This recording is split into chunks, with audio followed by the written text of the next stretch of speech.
you how a 100 watt thunder laser can make a profit of $2,000 a day. Now these sorts of jobs don't come up every day, but they certainly do come up fairly regularly. Now in this case, a carpentry joinery company has contacted me.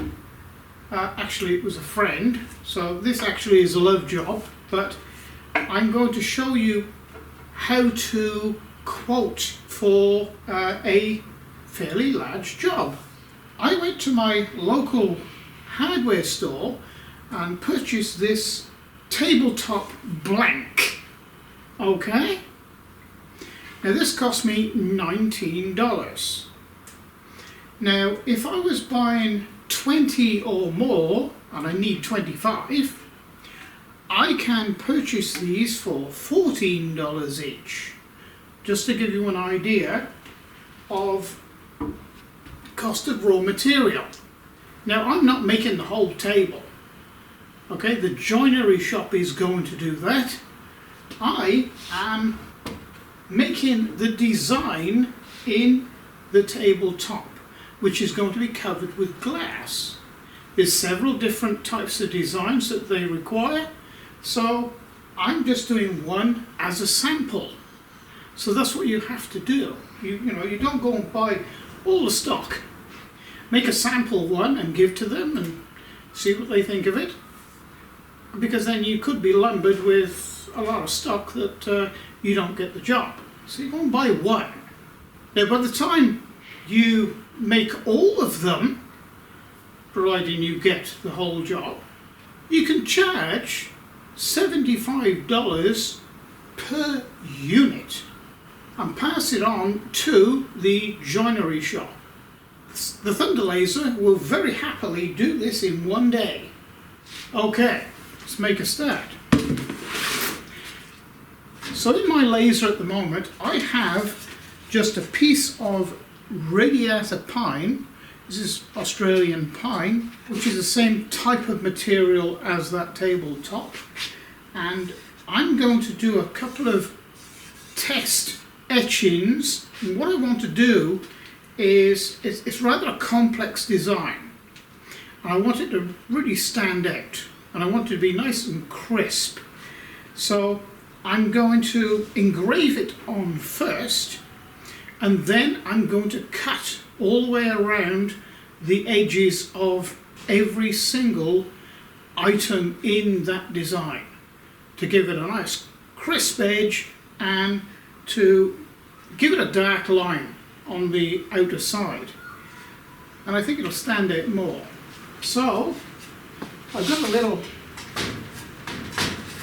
little test drawing there, a butterfly actually, where we're going to etch it and we're going to mark it or trace it with the laser.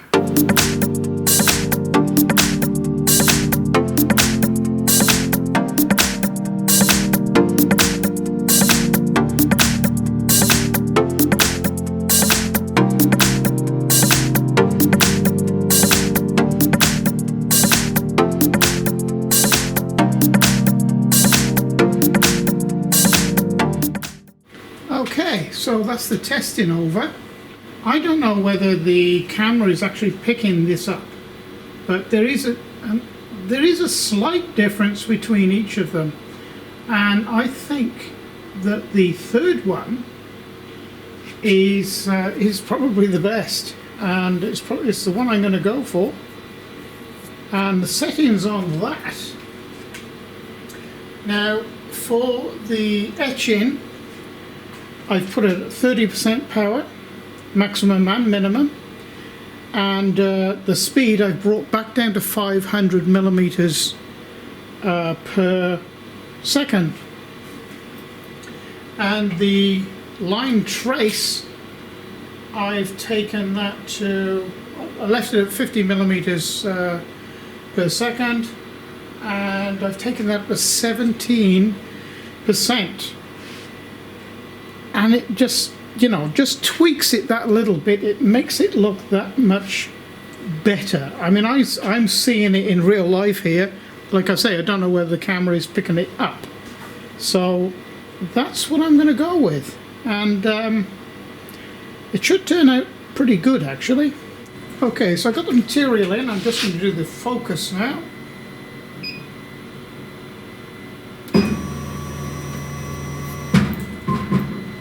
Just bring my head over to check it.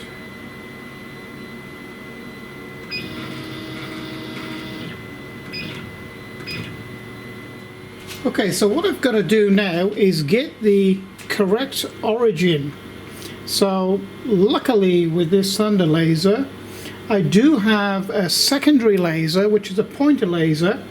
So what I'm looking for is to get equal distance in this edge, all the top, bottom and side to side edges. So let's have a look. It's pretty close. I got it pretty close, I think. There's about an inch maximum there. About an inch maximum there. There. And also there. That's pretty good. I'm going to go with that. I'm going to put some magnets around this, just to make sure it doesn't move during the process. But when I do the batch, I will do it more precise.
Turned out really nice. So now you can see yourself that a combination of engraving and vector laser tracing, because that's what it actually is, even though you set it up to be a cut, the combination of the two really brings the design out onto any material, really. I don't have to do anything else to this now. That's someone else's job.